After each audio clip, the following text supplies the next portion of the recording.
Hai semuanya, Assalamualaikum warahmatullahi wabarakatuh. Perkenalkan, kami dari kelompok 8 yang beranggotakan Alfa Koliza, Alvina Gusti Anggraini, Diki Susanto, Francisca Damayanti, dan saya sendiri, Mila Syafa Gusrian. Pada video pembelajaran mata kuliah Hamanir Serangga kali ini, akan kami bahas mengenai krustasea. Adapun topik yang akan kami bahas yaitu mengenai gambaran umum krustasea, contoh spesies krustasea, kekurangan dan kelebihan krustasea, dan pengendalian krustasea sebagai hama. Arthropoda berasal dari kata arthron yang artinya segmen atau ruas, dan pous artinya kaki. Jadi, arthropoda dapat diartikan sebagai hewan yang kakinya beruas-ruas. Tubuh dari arthropoda ini beruas-ruas loh. Tubuh dari arthropoda terdiri dari 3 tagma utama, yaitu kepala atau caput, dada atau toraks, dan perut atau abdomen. Di mana bentuk tubuh dari arthropoda ini bilateral simetris, triploblastik selomata, dan dilindungi oleh kerangka luar dari kitin. Krustasea atau udang-udangan adalah suatu kelompok besar dari arthropoda.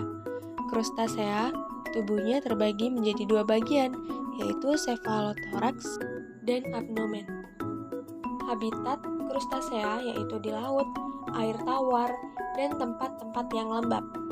Ukuran tubuh krustasea ini bervariasi, mulai dari yang kecil seperti plankton sampai yang besar seperti kepiting dan udang. Krustasea bernafas menggunakan insang. Anggota krustasea antara lain udang, teritip, dan lobster. Klasifikasi krustasea. Entomostrata atau udang tingkat rendah umumnya berukuran kecil dan merupakan zooplankton yang banyak ditemukan di perairan laut dan air tawar. Golongan hewan ini biasanya digunakan sebagai makanan ikan. Contohnya yaitu Ordocopoda, Cladocera, Ostracoda, dan Amphipoda. Kemudian Malacostrata atau udang tingkat tinggi. Malacostrata umumnya hidup di laut dan pantai. Yang termasuk dalam Malacostrata adalah ordo Decapoda dan Isopoda. Contoh dari spesiesnya yaitu udang windu, udang galah, rajungan, kepiting, dan lobster. Nah, krustasea ini memiliki banyak kelebihan loh. Contohnya yaitu sebagai bahan makanan yang berprotein tinggi, misalnya yaitu udang, lobster, dan kepiting. Kemudian, dalam bidang ekologi, hewan yang tergolong zooplankton menjadi sumber makanan bagi ikan loh, misalnya seperti Branchiopoda, Ostracoda, dan Copepoda. Krustasea ini dimanfaatkan sebagai ladang bisnis bagi petani tambak udang.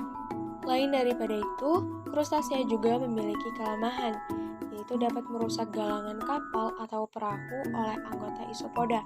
Krustasea ini juga sebagai parasit pada ikan dan kura-kura, misalnya oleh anggota Cirripedia dan Cocopoda. Krustasea ini juga dapat merusak pematang sawah atau saluran irigasi, misalnya ketam. Kelompok krustasea yang dianggap hama dalam hal ini adalah kepiting. Untuk itu, dilakukan pengendalian dengan cara fisik atau mekanik dengan mengumpan dan menangkap kepiting pada malam hari, karena kepiting keluar pada malam hari, dengan menggunakan alat bubu, umpan dengan kelapa busuk, umpan dengan daun pepaya yang dicincang, nasi aking atau nasi bekas, dan dipasang pada saluran irigasi yang airnya dikecilkan atau di pematang sawah dekat lubang aktif. Selain itu, dapat juga dengan menggunakan daun sente, yaitu daun dicincang sehingga bisa dimakan oleh kepiting. Daun yang telah dipotong tersebut ditebarkan di sekitar lubang aktif pada sore hari. Apabila kepiting memakannya, maka dia akan mati dengan ciri-ciri kulit cangkangnya akan mengelupas serta kakinya yang berbuku lepas. Sekian video yang dapat kami sampaikan, kurang lebihnya kami mohon maaf. Wassalamualaikum warahmatullahi wabarakatuh.